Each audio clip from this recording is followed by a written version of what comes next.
Good evening. Today is Thursday, February the 7th, 2019, and I now call this Fairfield Board of Education work session meeting to order.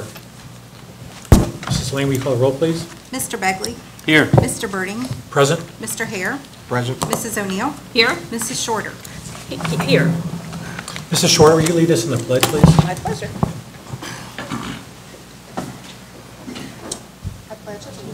To the flag of the United States of America and to the republic for which it stands, one nation, under God, indivisible, with liberty and justice for all. Thank you, Mrs. Shorter. You're welcome. We have a couple presentations this evening, and we'll start off with Mr. Smith. Yes, thank you, Mr. Birding and members of the board. We do have two presentations scheduled this evening. We have a very special guest with us this evening, Mrs. Charlotte McGuire, our State Board of Education representative and Vice President of the State Board is with us this evening and would like to address the board. So at this time, I'll turn it over to Mrs. Charlotte McGuire.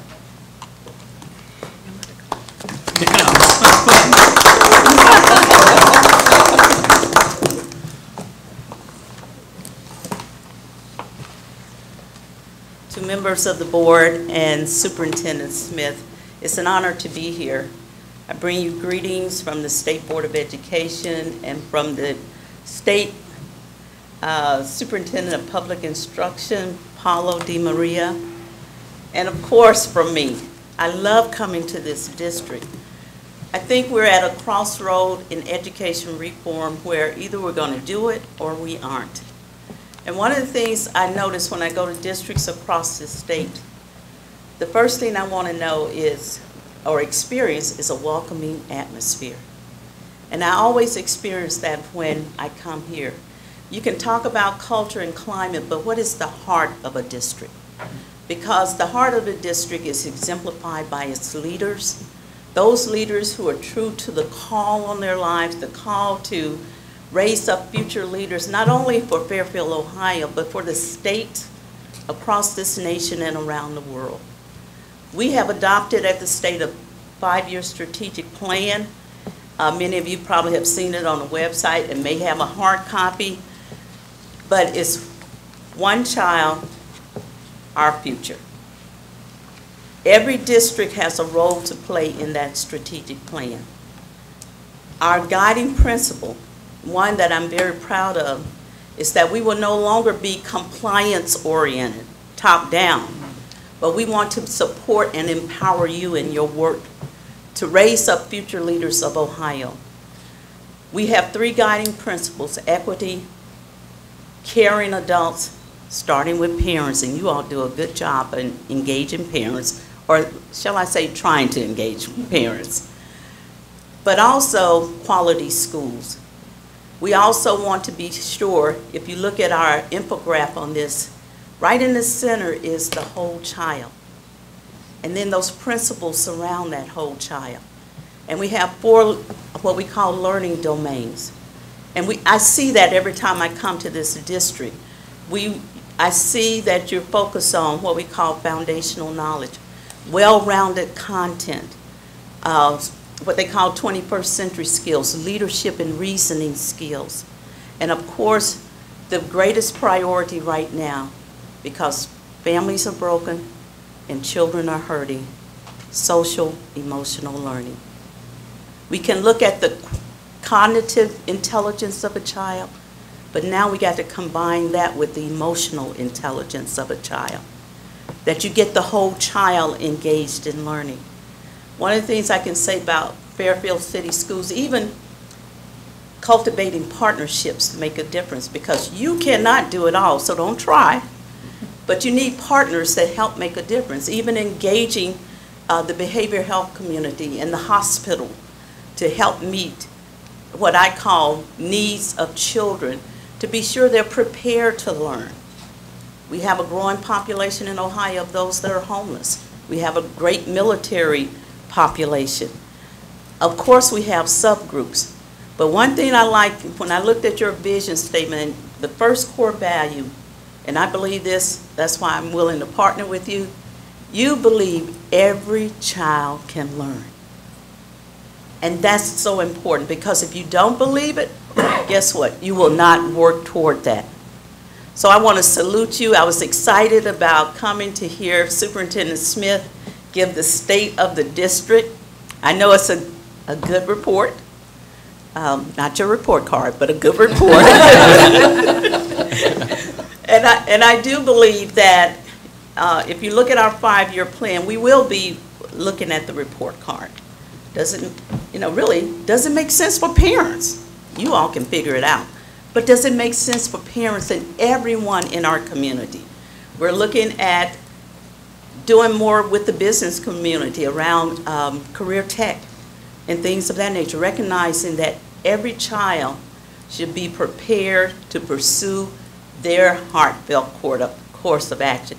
And whether it's college, career, military, but one of the things we really want is that they fulfill civic responsibility and have the character to be the leaders that we want for the next generations. So I salute you for all the hard work you continue to do. Teaching is not easy. I was just telling them, I can go on and on. But I'm reading a book called The Courage to Teach. And in that book, it talks about a community of trust and caring. And that's what I sense when I come in the Fairfield City District. Don't you all feel the same way? Mm-hmm. Okay. So thank you for allowing me to take a few moments. I want to salute you for an outstanding year last year. One of the things I say, no two districts are alike, but a district distinguishes itself among the rest to the extent that they empower their students to succeed and thrive. So I want to applaud you, glad to be here, and look forward to hearing the state of the district. Thank you. Thank you. Mr. President, any comments from the board? Yes, I have a couple comments. First of all, I've worked under every state superintendent all the way back to Martin Essex, and most people probably don't even know who Martin was. And I've certainly followed our current state superintendent.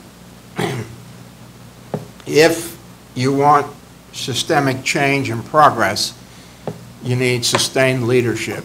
And I understand that this is not a decision for us, but one for you. My recommendation would be to keep Paulo as long as you can.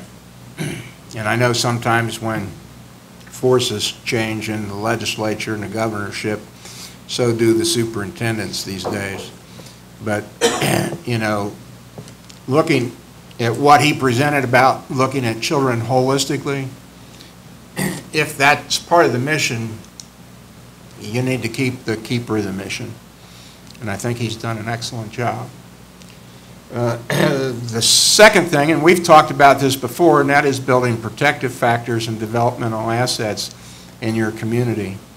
And, we try hard to do that.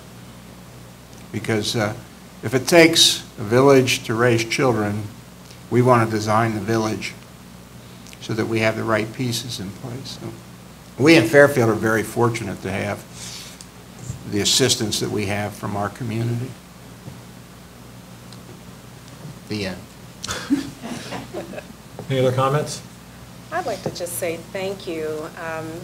Your words were very kind, and we are so grateful to have you in our corner and to have your support. Thank you so much for coming down here and joining us. We always look forward to it. We're very grateful. I do also want to thank you for coming. We've never seen any other state board member other than yourself come to our meetings, so it's very gracious of you to come and talk to us today, and we do appreciate you very much. And congratulations on the vice presidency, and it was well deserved. You're definitely an advocate for children, and so thank you very much.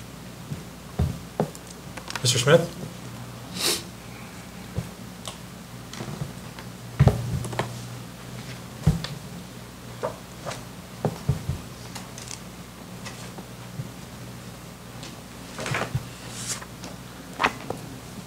Comfortable? Thought about bringing some snack bags, something. But I thought, no, they don't need snacks to go with this. The presentation will be just fine on its own. I do want to say, in addition to the board, Charlotte, I just want to thank you for taking the time to be here, and you visit us throughout the course of the school year as well, and in fact have attended our opening day festivities, which is really amazing that you take the time out of your busy schedule to not just visit here to visit schools, but to see our opening day festivities, which is one of our favorites. So thank you again for all that you do.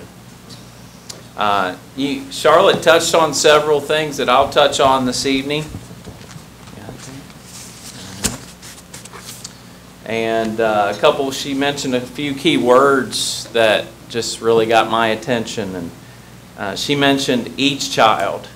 She mentioned every child. And it's very common for us to speak that language here when we talk about our programs and our initiatives and really what we do every day. That is our goal, that we want to serve each and every child that walks through our doors. She mentioned mental health, and that will be mentioned tonight in here because it has become part of our identity as a school district. And some people say, why is that such a part? Well, I always say because our kids need it to be a part of our identity.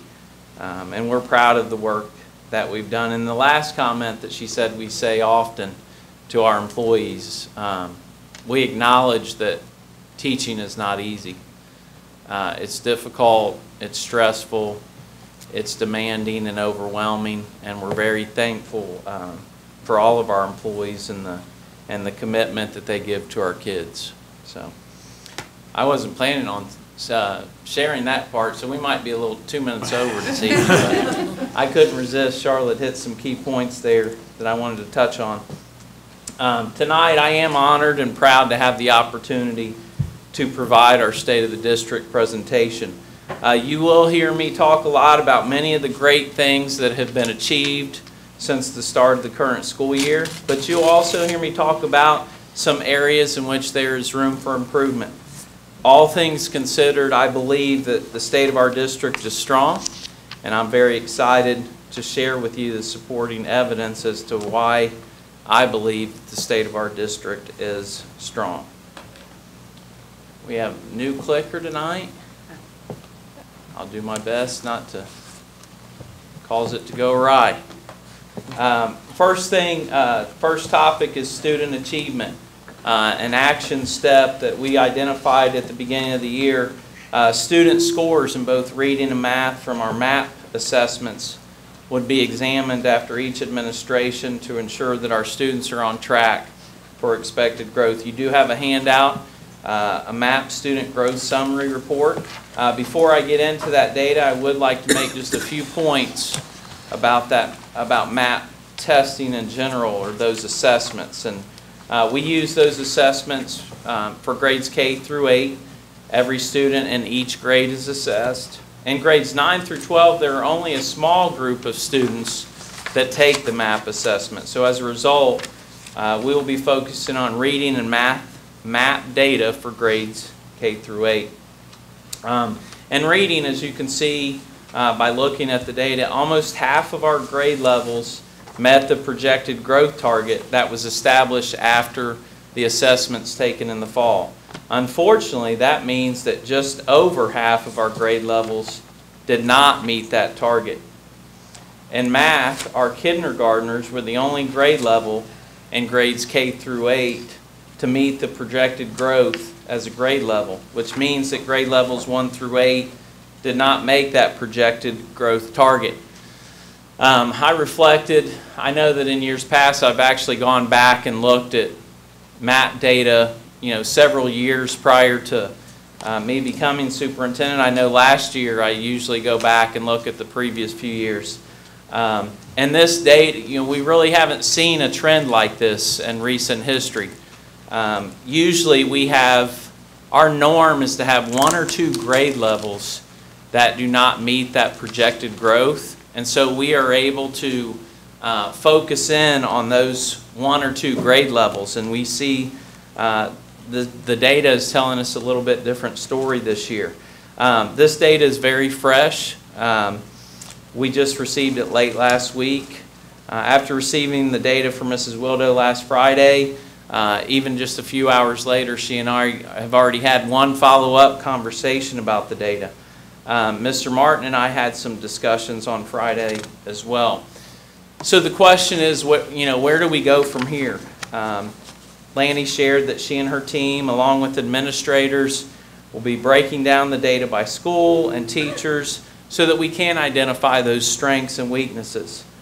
Staff members across the district will be engaged in that those data analysis processes and procedures. Intervention programs, additional, will be put in place. I do believe we have outstanding teachers and administrators across this district. Our employees work so hard and are so committed to helping kids grow. But when we receive data like this, as I mentioned earlier, it really gets our attention. And it's important to take, a holistic look at our programs, our processes, and our procedures. But I also want to be clear, it's very important not to induce a panic. This is one screenshot in time. But it is important to truly find out what can we learn about why so many grade levels are not growing at the rates that were projected. And again, I'll say that I do have confidence, we do have confidence in our staff members, all of them, in this case, specifically those that work with kids directly each and every day.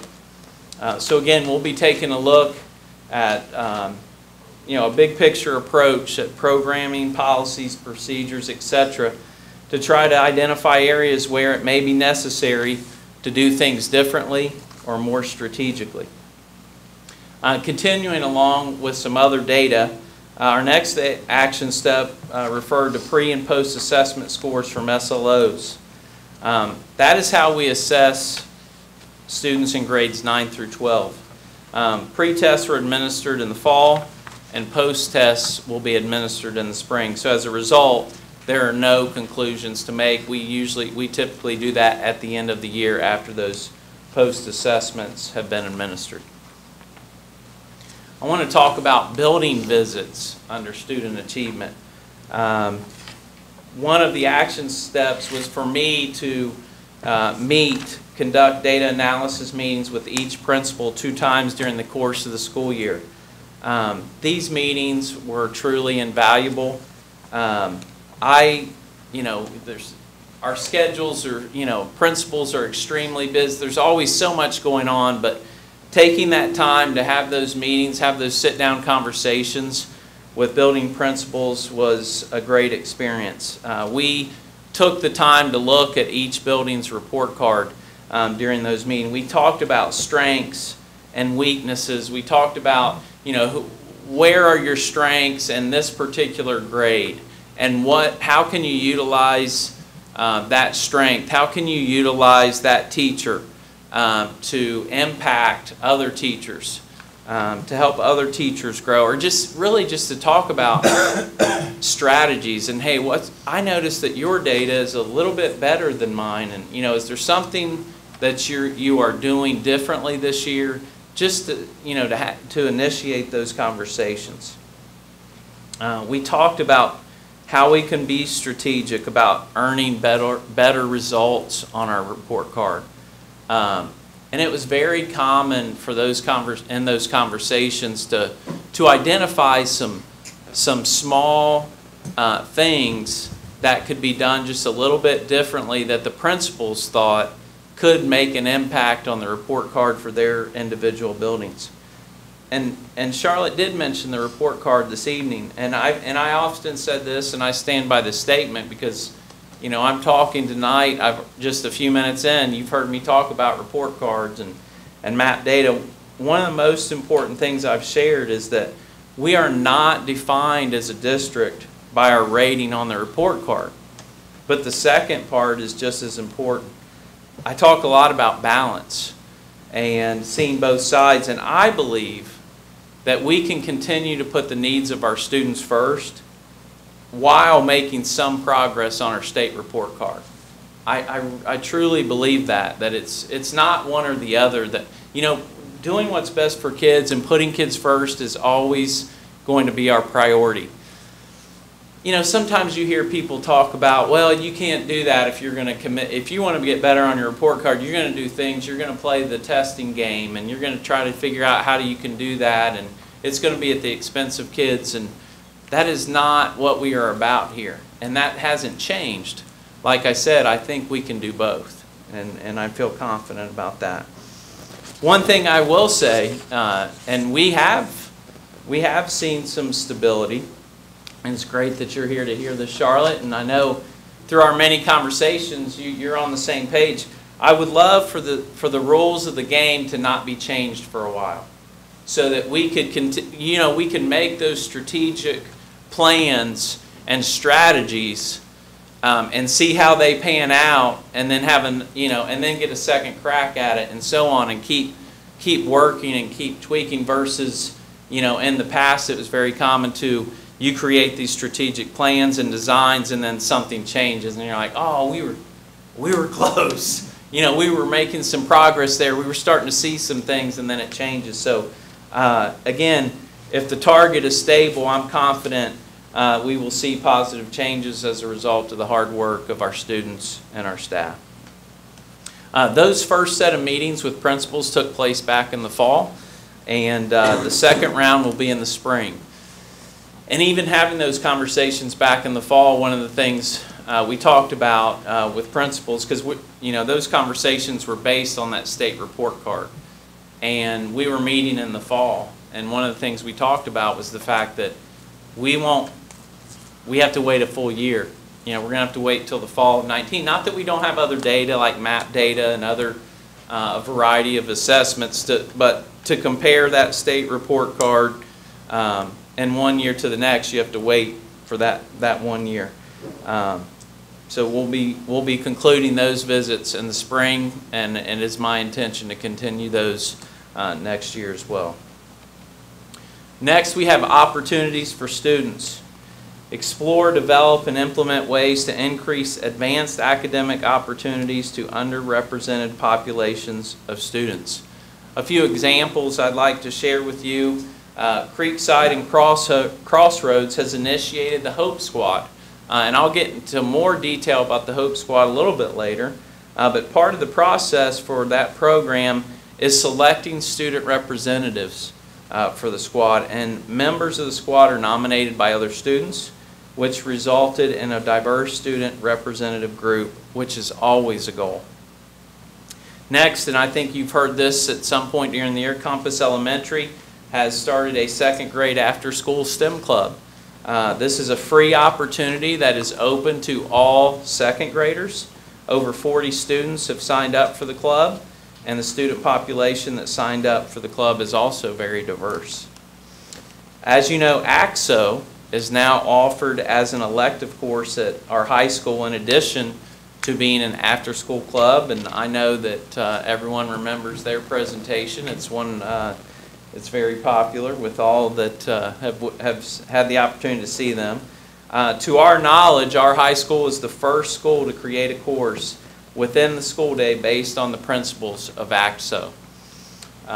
This course has provided outstanding opportunities for the students participating and is being referred to as a model for schools across the country.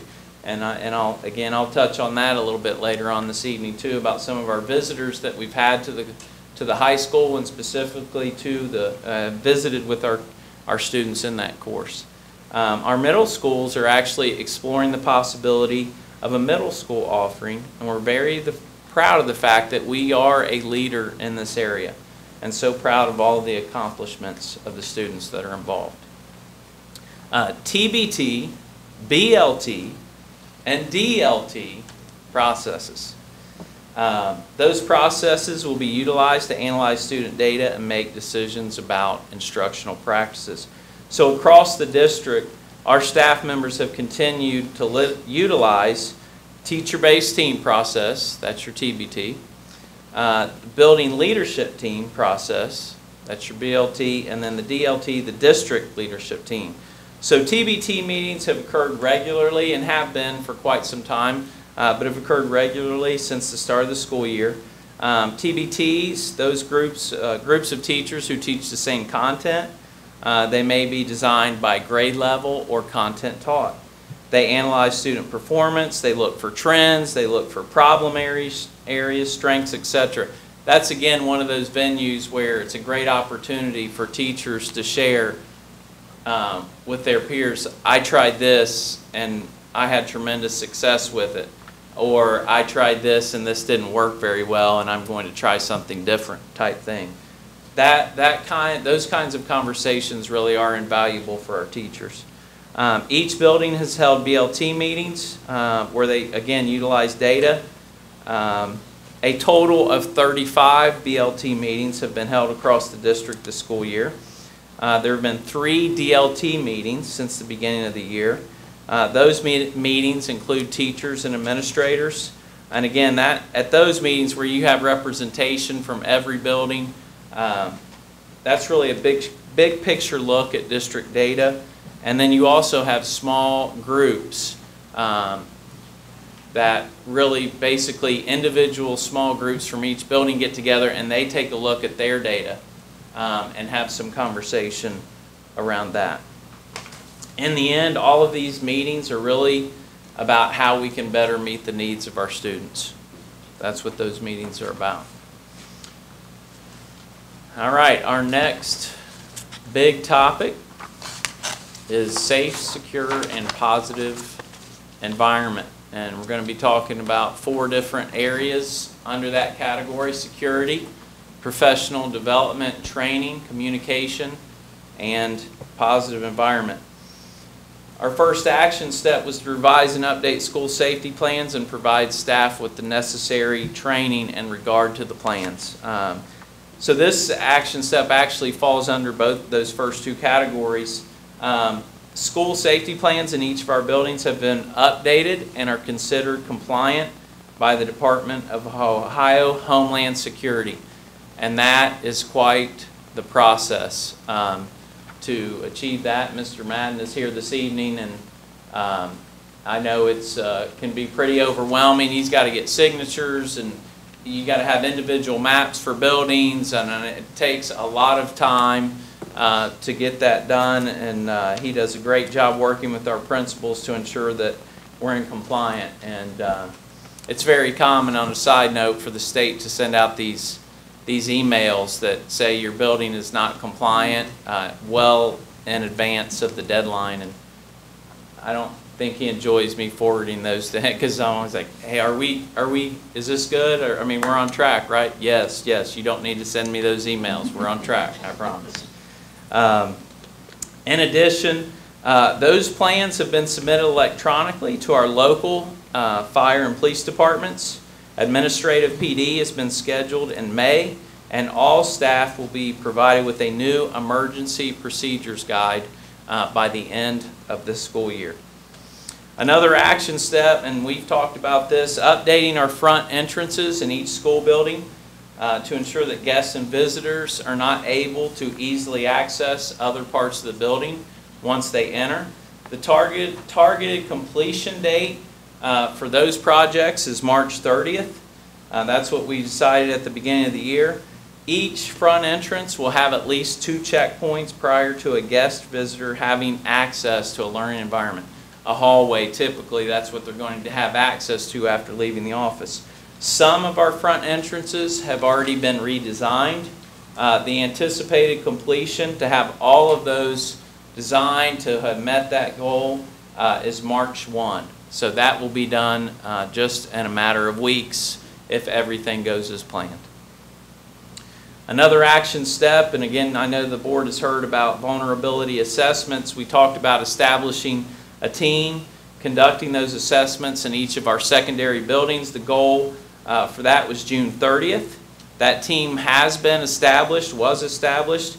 They completed a vulnerability assessment of the high school back in August 1 and 2. Completion for all those assessments of our secondary schools is scheduled to be completed by February 8th, which is tomorrow.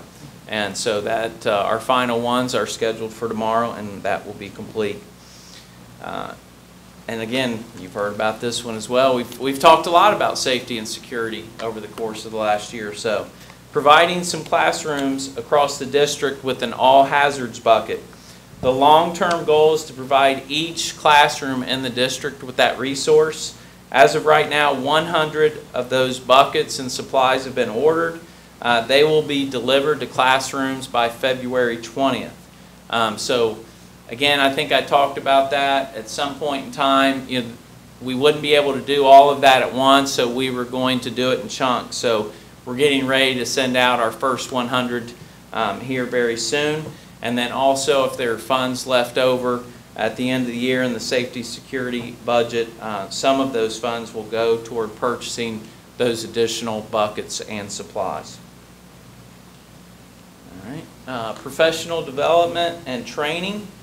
Provide access to Stop the Bleed training for all employees, which will train them how to provide immediate bleeding control in the event of an emergency. The first course open to all employees was scheduled for January 26th, and 19 employees signed up for that training. All of our nurses have received this training and are certified to provide the training to others. We will continue to offer additional opportunities, so employees will continue to have access to that training throughout the course of the school year.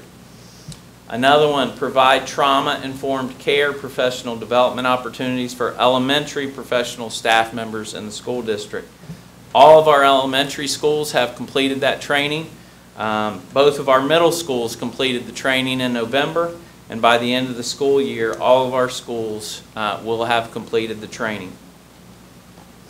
Communication.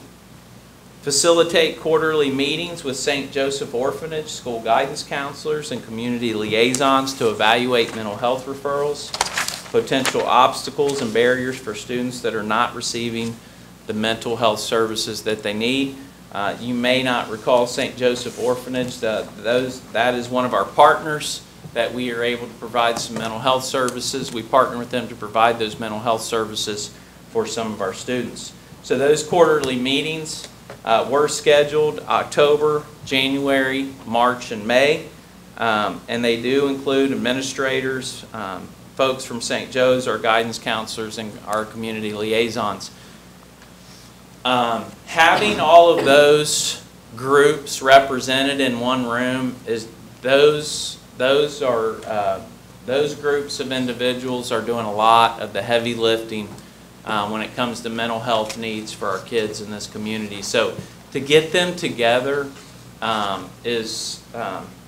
kids are just going to benefit from that. One example, I know it mentions identify potential obstacles. One of the outcomes from that group meeting is that a district-wide referral form has been implemented because there were some concerns about, if someone just thinks that, maybe I should talk to this person. But if they have access to the form, they can print that out, put it on their desk as a reminder for later. They know where to find it. Again, it's just, we increase our chances of making some identifications if there's a procedure in place to help them try to access some of those resources for our kids. Next action step, our district will create a web page that contains information and resources in regard to safety, security, and mental health services. Targeted completion date for that we set for June 1. The web page has been created, but it has not gone live yet. So once it is completed, it will be accessible on our website under the Parents tab. Topics that will be covered include, but are not limited to, PBIS systems, our bullying and harassment policies and procedures, safety and security information, Be the Difference, our ID project, which just occurred this week at our middle schools, our Hope Squad, which I've already mentioned and we'll be talking in more detail later, and testimonials from our students and staff. Our targeted date was June 1, but we are hoping to go live with that site by April 1st. So that is just around the corner. Lastly, I'd like to talk a little bit about positive environment and getting to one of the action steps. Implement the Hope Squad program in our 2 middle schools. This program is a school-based, peer-to-peer suicide prevention program that empowers students to report concerns to staff members. As part of this implementation, professional middle school staff members will be trained in QPR, question, persuade, and refer. This training will teach our employees how to recognize the warning signs of a suicide crisis and how to question, persuade, and refer someone for help. This training was completed by staff members at the end of August, and a number of meetings and trainings have occurred at our 2 middle schools, and regular bi-monthly meetings began in January for both of our middle schools.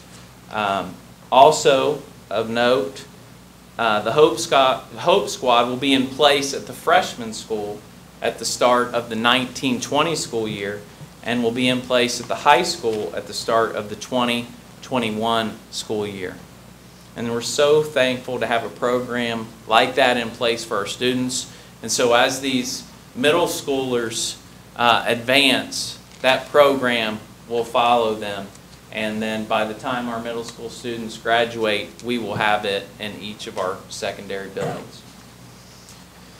Speaking of our 2 middle schools, another action step was to evaluate the effectiveness of the advisory programs at our 2 middle schools, and saying that they would be surveyed twice during the course of the 18-19 school year. The first survey was completed in the fall of 18, and the next one will be completed in the spring of 19. You may or may not remember, it's been a while since the fall. Mr. Main and Ms. Franchini actually presented some of that data back in the fall when we were doing a spotlight on the school on our 2 middle schools. That data is very important to us because we want to make sure that our advisory time is meaningful for our students and staff. If you remember, we actually increased advisory this school year to every day. We started that this year, so that's why it was very important to us to make sure that that time is meaningful.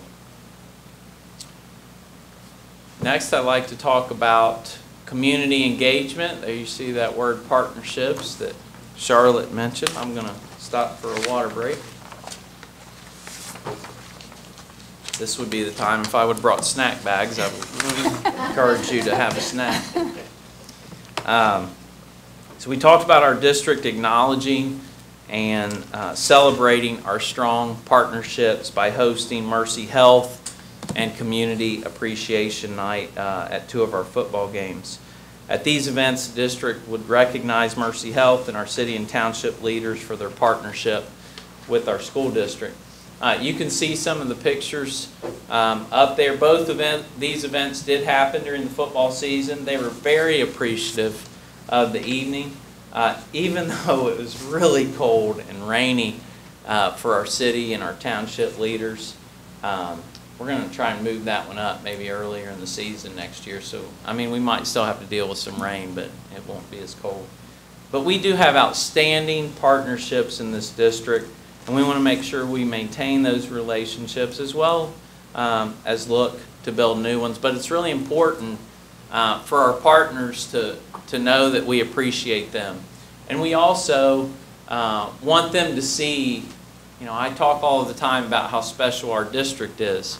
And so we want them to be a part of it. We want them to experience it so they can feel that. And if you're not here and you don't see and we don't tell our story, then they may not get that. Next action step, explore the possibility of the State of the Community event that involves the city, the township, and our school district. You probably have you should have an invitation in your board packet this evening. Very excited to announce that we will have our first State of the Community luncheon on Wednesday, March 13th at the community room in our high school.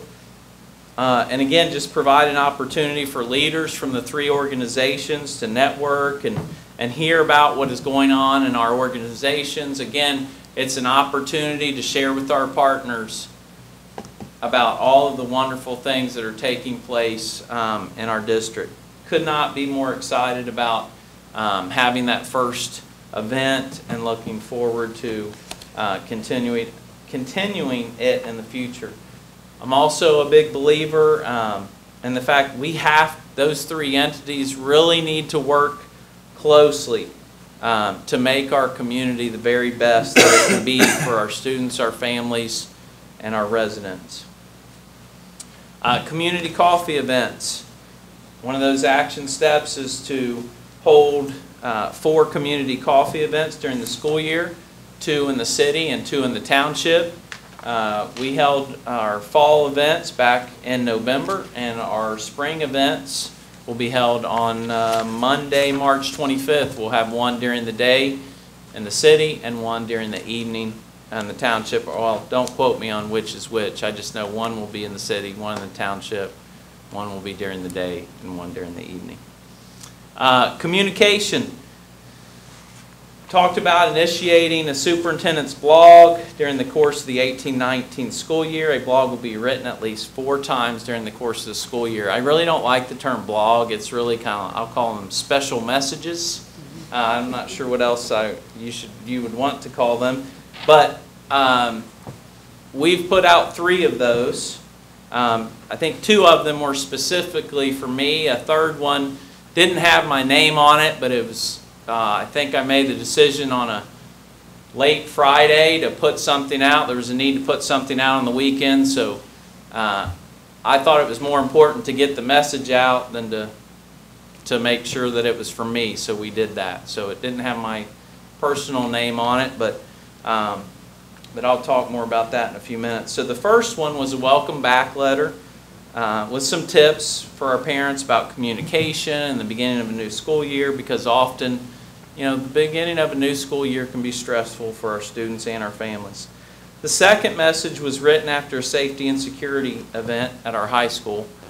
And the third one was in regard to some transportation services that we provide.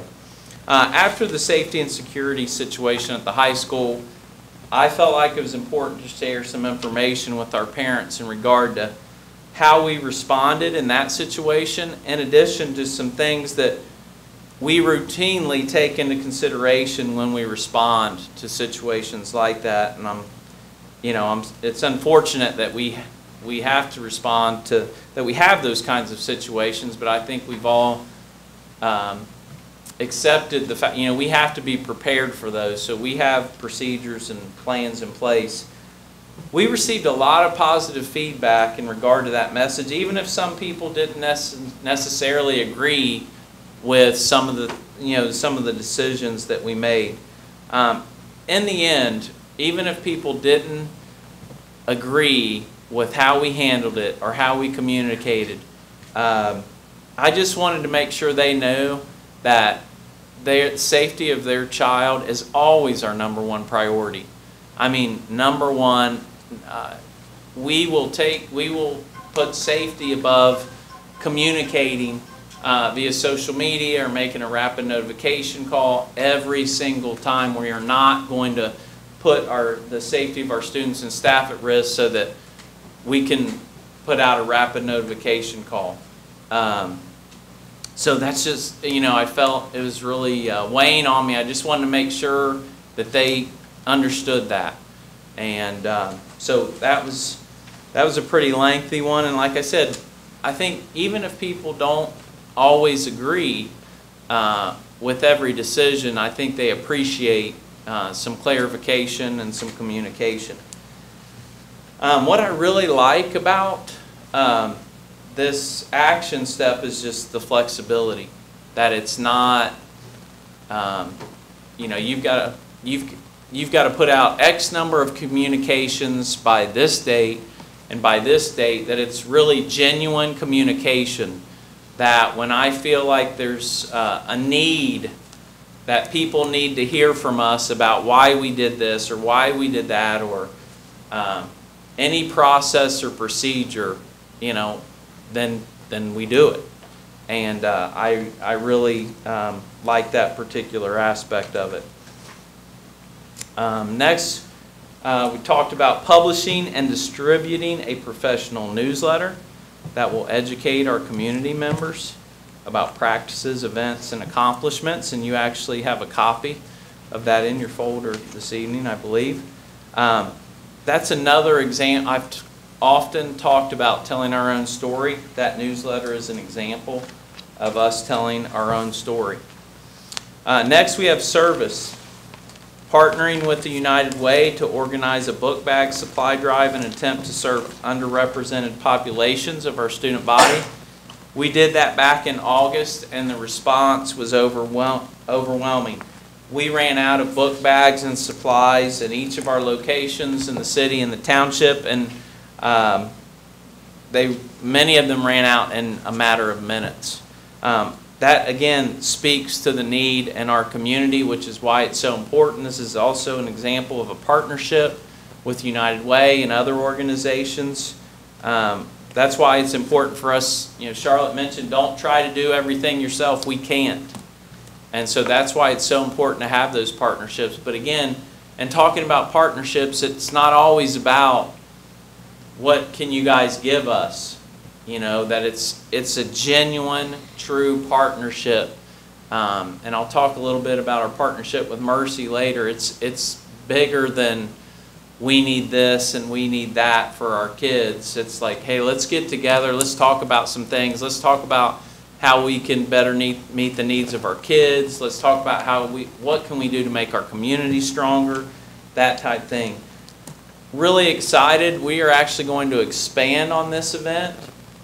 Next year, we are planning to have an event at Crossroads on a Saturday in August. We'll have the book bags. We'll have the school supplies. We'll have some hygiene items. We are going to try to have the health center open on a Saturday. We are looking at having some entertainment to draw some families in, haircuts, those kinds of things, again, on a Saturday. And I want to thank Joe and his work with Bill Westerbeck. We are actually trying to work out a plan to provide some transportation on that weekend. We're still working out those details, but we think we can do something, and that's really important. Part of what made that activity last August so unique was we went to our community, and we really liked that. And so that's why it was so important to try to have transportation available for this event at Crossroads so that we could transport people, since it just grew, and now we want to make it bigger, and we need a space to do that. So we'll see how it goes. All right, next, I picked, and I tried to cut back this year. This is my favorite. I have a lot of favorites in this presentation. It's not always about test scores. So I picked just a few, probably more than a few, examples of all of the wonderful things that have taken place in the school district since the beginning of the school year. And it is like a breath of fresh air to go back and look at all of these things that have taken place over the course of several months. Opening Day 2018, the best school year ever until next year. That was the beginning to the best school year ever. In Charlotte, you've had an opportunity to see it. There's just nothing like opening day. It is one of the many things that takes place around here that really makes our district special. And what is a school district without our students? Our buildings, I always say our buildings come back to life when our students return. And if you hang out and spend some time in a school building, yeah, it's hectic, and the pressure's on for our staff members those last few days, but you get a couple weeks away and you walk into a school building and those employees are going to say, bring them on. We want the kids. We need the kids. We're ready. Everyone's chomping at the bit. So there's nothing like the first day of school. Very early on, one of our elementary schools was named School of the Week by Duke Energy. One of the reasons that they were chosen was to recognize them for how they celebrate the diversity of the student body at Compass, and they plan to use that $1,000 from Duke for some new playground equipment. Next, we have some student recognition. These are six orchestra students, may not be six there, were chosen from FCSD. They auditioned and were accepted into the Cincinnati Symphony Youth Orchestra, which is amazing. This is one of my favorites, and I know I'll say that several times tonight, and I guess I won't read this to you. Long story short, we had someone write in who worked at a cross-country meet and just wrote, talked about how amazing our students are. They helped out with water, cheered on runners, picked up garbage. After the race, they came back and did it again. Thank you for coaching them to be great runners and kind young people. And sometimes people only take the time to share negative experiences. Sometimes it feels like that. So we're very thankful to receive these kinds of messages. And even though we don't receive them all the time, we know these things are happening all of the time. And very proud of the wonderful things that our staff and students do every day. Friend of Education honored Michael Degyansky, who is the general manager of the Olive Garden restaurant. He has hired many of our students and mentors them. Olive Garden is also partnered with us for numerous events, the Ton of Toys Drive, the Fairfield Academy Thanksgiving Dinner, our mental health events. In this picture, he is using American Sign Language to say, "We are connected," which I thought was really nice. We are thankful for our connection with him and the Olive Garden. GMC Leadership Summit. This is a picture of student leaders, not just from our school, not just from our district, but also from others coming together to learn about sportsmanship, leadership, and life lessons. Two special connections for us for this event. I believe that one of our own, Tyler Bradshaw, actually addressed the students on that day, and it was hosted by one of our partners, Mercy Health. The South Elementary 9/11 ceremony, you see some pictures there. This has become a tradition, not just at South, but for our entire community, to honor those that lost their lives on September 11th, 2001. And it's really a touching event. We've talked about mental health quite a bit this evening. We held our Mental Health Series Part 2 back in September. It was, the topics were anxiety and depression. It's always a relevant topic, but it is especially relevant. I've already mentioned the beginning of a new school year once this evening. The start of a new school year can cause a lot of anxiety and stress for not just our students, but also for parents. They've got to get back into that routine. I often tell the story, just, when I start a new course and I get that syllabus on the first night, unless it says we don't have any projects and zero tests, I'm going to be stressed when I walk out of the class that evening. And it all eventually works out, but that's what it feels like for some of our students, is that seeing that schedule, walking the halls. They're coming back from summer, so it's a very timely topic for the start of the school year. All of our events are free. They're open to the public. We actually send those invitations out to our surrounding communities. Again, our partnership with Mercy, very thankful to have that partnership, and they actually provided our speaker last year, Dr. Melissa Jensen, who is a behavioral health consultant for Mercy Health. If you're wondering, Part 3 is next month, and the topic for Part 3 is stress management. So, and Is it March 14th? Yeah, March 14th. So, and that's been out, so you may or may not have picked up on that.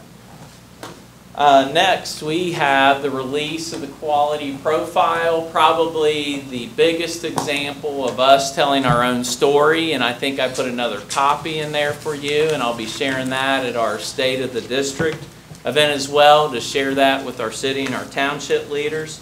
We're one of 85 districts across the state that released that profile. Just gives a more comprehensive look at the district, giving insights into many aspects of the educational experience that our students go through. And again, another example of us telling our own story. Community information sessions. Donna Martin, our bullying and harassment officer, continues to make presentations for our community. On this slide, you can see a title of that presentation, Understanding Bullying and Harassment Policies, a Guide for Parents. So she's done a great job educating, continuing to educate our community in regard to bullying and harassment. But it's important to know, in addition to providing sessions for parents, Donna regularly visits our classrooms across the district to educate our students about bullying and harassment as well. Congratulations here. There are 4 students from Crossroads that auditioned against 500 other students from multiple states to earn a position in the Junior Cincinnati Youth Wind Ensemble.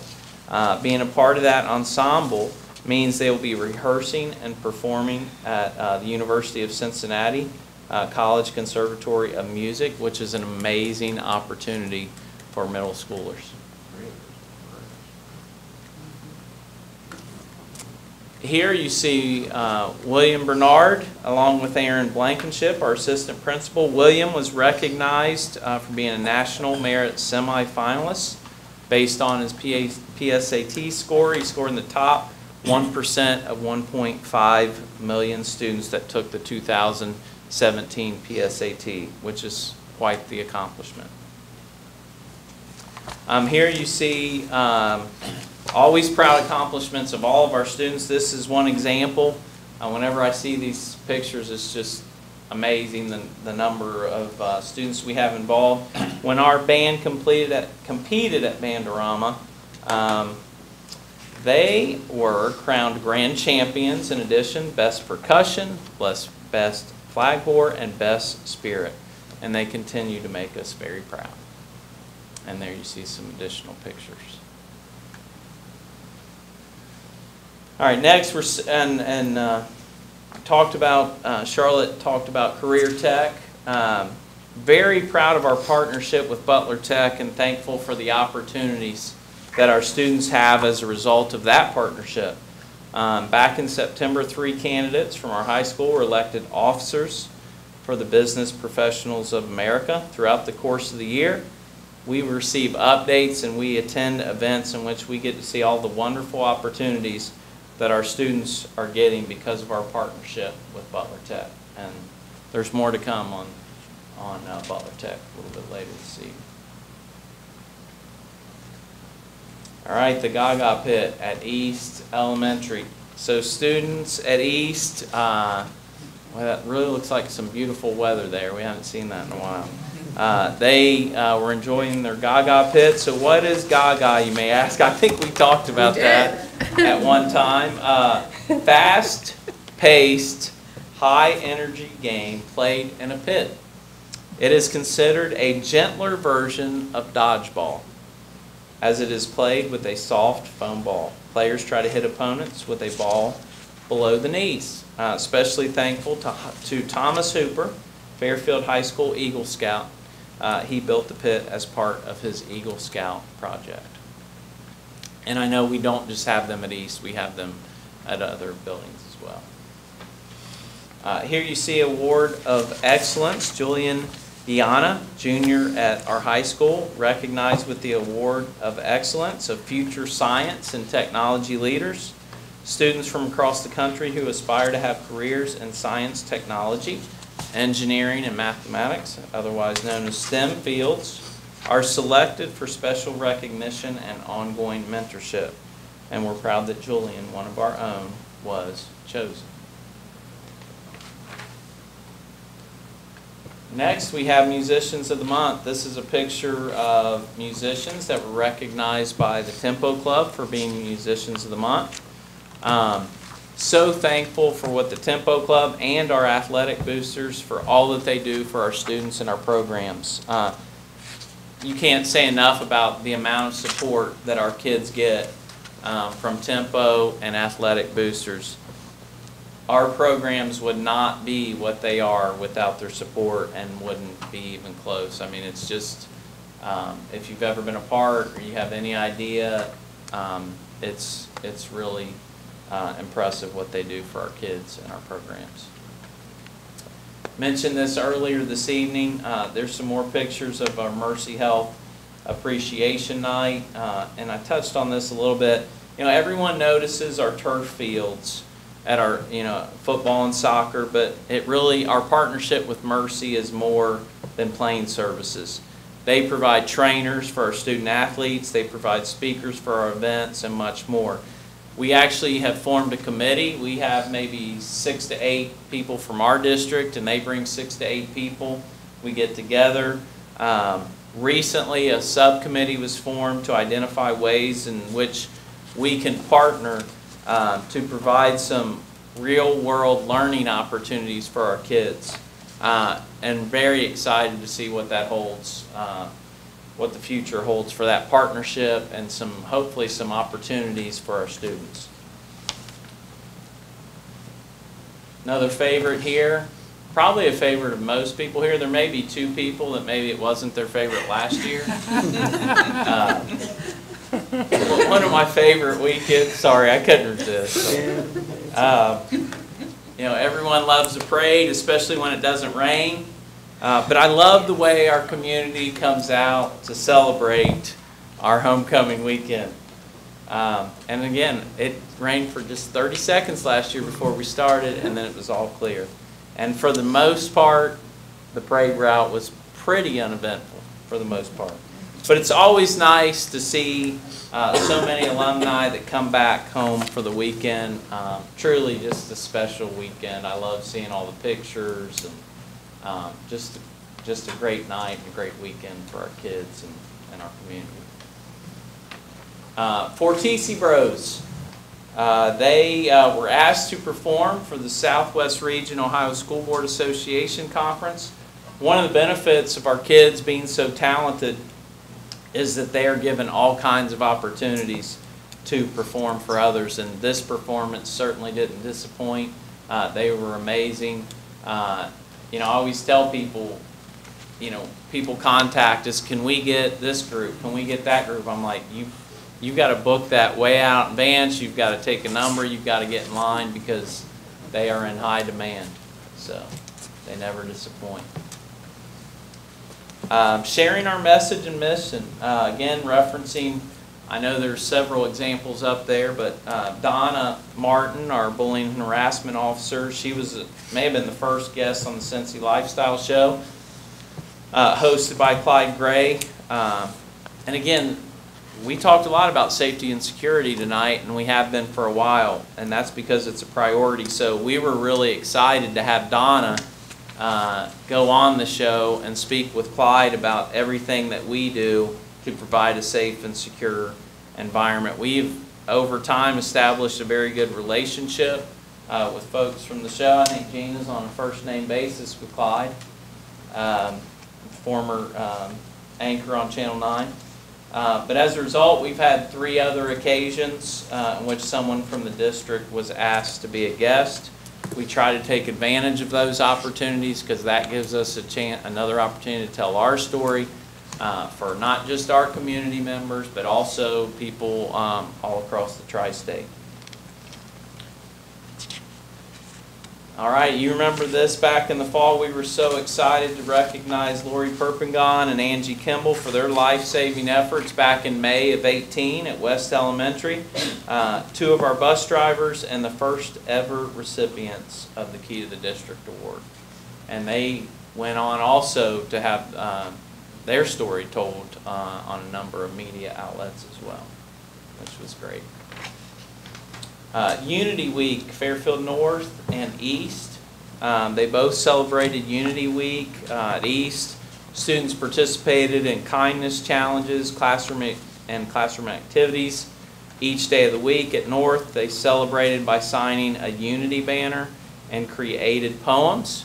And we were also excited to welcome Fox 19 to the district to do a story on Unity as well.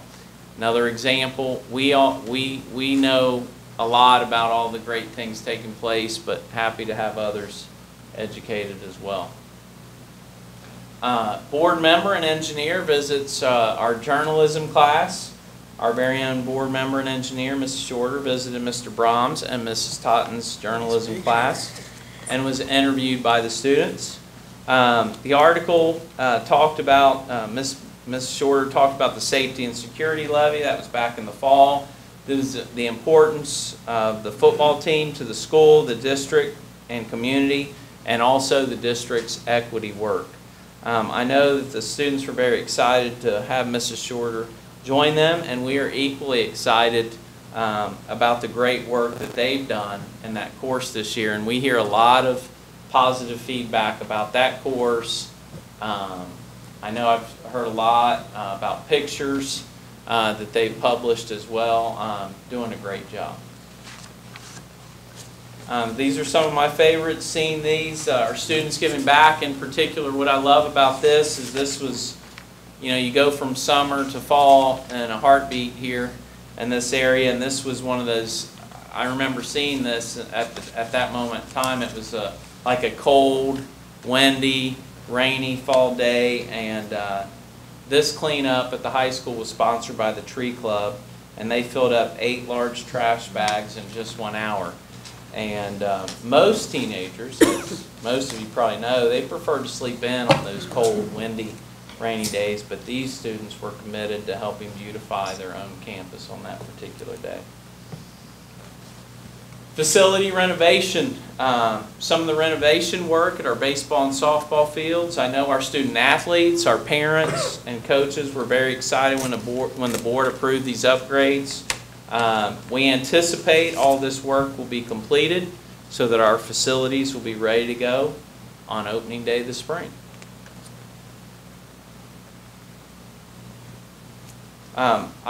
When I saw the picture on the far right, not that the other ones aren't amazing, but the picture on the far right, just again at that moment in time when that was first published, I just thought that looked like it was, that it was almost a painting, or that it just wasn't even real. It was so beautiful. So these pictures were a first annual Fall Gala concert. Just again, it just takes your breath away when you see that. You talk about that, what makes us special, what's Fairfield pride, like that's one of many examples. Our students, teachers, and directors are so talented. This presentation goes up to winter break, so you won't see anything in here about show choir, but I know I've talked to several board members who attended. I don't know if that was last weekend or the weekend before. Just our kids are just amazing, and every year you don't think they can get any better, and they come out and the show is just it just is unreal every single year. And everyone I talked to after that weekend, predicted that, oh my gosh, these guys are going to have an amazing year, and I know that they're off to a great start after their first competition weekend. I mentioned this earlier. I said we'd come back to this. So earlier I talked about some of our students that were running for Ohio BPA office. At the Fall Leadership Conference, 2 of our students had much to celebrate. You have Brendan Farrell there, who won the Ohio Pen Design Contest, which means his pen design will be used by all 9,000 BPA members and will be worn by all Ohio BPA members attending the National Convention in May. And then second, Daniel Partlow, and if any of you have attended some of those events, like you've probably seen him, heard him speak, or observed him giving a presentation. He's amazing. He ran for BPA office and won, currently serving as the president for the 18-19 school year. Once again, thankful for opportunities that our students have because of our partnership with Butler Tech. This is classroom simulation at East. When teaching 5th graders at East about immigration, teachers created a classroom simulation that allowed students to take on the personas and dress of one of thousands of immigrants who arrived at Ellis Island in the 1900s. Great opportunity for our students to learn about the struggles that many immigrants faced as they came to the United States. We've talked about ACSO, and I mentioned I would share about some visitors that visited that classroom, and this was back in the fall. Cincinnati NAACP President Robert Richardson and the leader of the Ohio organization and former Ohio Senator Tom Roberts were welcomed by our students and staff. Those two individuals offered words of encouragement to our students and could not have been more complimentary of our program. In fact, said it's their hope that other school districts will follow in our footsteps, which is the ultimate compliment. So we're very proud to be a leader in this area. Students giving back, on this particular day, about 40 of our students in the Service and Leadership Club volunteered at Rethreads to sort, organize, and display donated clothing. Again, Rethreads could not be more thankful for what they do for our families and our community. And on this particular day, this is students, but I can tell you throughout the course of the year, many of our staff members are involved and spend a lot of time working there as well. Regional qualifies. This is a picture of our academic team. This was taken after they won a tournament at Little Miami, and in addition to winning that tournament, they became regional qualifiers. Thanksgiving celebration. At the Academy each year, and I mentioned Olive Garden as one of our partners this evening. The Academy partners with some organizations to host a luncheon. It's a great time to give thanks for all of our blessings in our school district and our community. Thanking our first responders. Again, I mentioned tonight on several occasions, we're very thankful for our partnerships with the city and township. Especially thankful for the first responders and the services that they provide when we need it. That situation I talked about at the high school earlier this evening, I don't know how many officers were there. There were a lot. If I had to guess, 10 to 12, but the chief of police was there. We've had situations in the past, one time at North, I know maybe last year, and the township was quick to respond. Again, we had a fire at South. Whatever we need, whatever our kids need, our first responders are always there. We're so blessed to have them, so thankful for their service. You've also heard about our physics students and their project, named the top 5 finalists in the state in the Samsung Solve for Tomorrow contest. I love their idea. I hope it becomes available someday. Warm up your car without having to start it. We'll see. That would be amazing. But they competed against 1,000 other applications. They ranked in the top 5 and were able to advance to the second phase of the contest. This is Alexis Goins. She's one of our girls soccer players, and she was one of only 40 players in the nation to be chosen to compete in the 2018 high school All-America game. So proud of her. Imagine, again, one of 40 across the entire country to represent her high school and our district and the program on such a large stage. David Flood visits our school district. We were very thankful to welcome David into our secondary buildings in late November.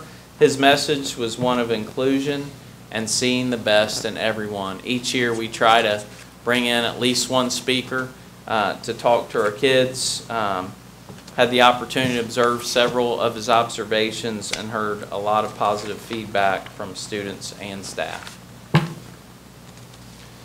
Again, this is an example of our kids giving back. FHS Service and Leadership Club, preparing meals, wrapping presents, and playing with children at the Parents' Day Out holiday shop, which is an amazing gift for the parents. This one was specifically to benefit children with special needs and their families.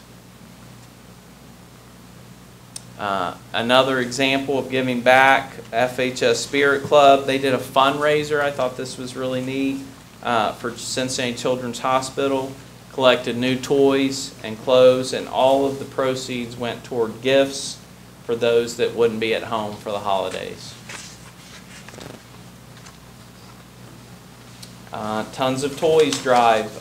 Over 1,300 toys were collected for the Butler County Department of Children's Services this year. Annual tradition, but seems to get bigger each and every year. A special thanks to Nina Rose for her leadership with that program and all of the students and staff that participated. Talk about unique learning opportunities. This is a picture of a classroom. It's actually Miss Zanicki's Conspiracy Theories course at the high school. They had a Skype session with Mr. Gary Nessner, who is a retired FBI agent and hostage negotiator. He was the lead negotiator during the Waco, Texas siege of a compound belonging to the Branch Davidians back in 1993. So our kids had the opportunity to Skype with him and ask questions and hear him talk about his experiences. Another slide, you can see our SRO from our middle schools there, Mr. Adamson. Some of our students learning about the importance of giving, and they created some treat bags for police officers and firefighters in our communities. And last but not least, I think we've had a great first half of the year. The final piece of evidence that we were indeed in the middle of the best year ever. We made the nice list, which resulted in a visit from Santa and one of his elves. In conclusion, I said, I made a statement at the beginning and I'll repeat it at the end. I do believe that the state of our district is strong. It is strong because of people. It's strong because of every single staff member, both professional and support, that works in each of our buildings. Our people put kids first and do whatever it takes to provide an outstanding educational program for each and every student, Charlotte, that walks through our doors. It is strong because the people in our community understand the importance of having a strong school system, even if they don't have children that attend our schools. Our district is strong because of the people and businesses that we had partnered with in order to serve our students and our programs. Our district is strong because of our outstanding leadership at the building and district level, including a Board of Education that consistently advocates for the students and families that our district serves. And I personally am very proud to be part of the district that works so hard to be the best that we can possibly be for each and every one of the approximately 10,000 students that walk through our doors every day. So that concludes the State of the District presentation for 2019. I'll be happy to answer any questions that you may have. Any questions or comments for Mr. Smith? That's great. Very thorough. Wonderful job, yes. Mr. Hare? Nope. Cynthia? No? Well, thank you very much, Mr. Smith. One thing I would like to add to that was the wonderful job that the Equity Leadership Team is doing. The presentation that we received, and actually I just had a conversation the other day with my daughter, who has a child at North Elementary, and the job that the district is doing to try to make the administrators and teachers look more like our students. So thank you for what you do for that. You're very welcome. Absolutely. Thank you so much. All right, thank you. Thank you.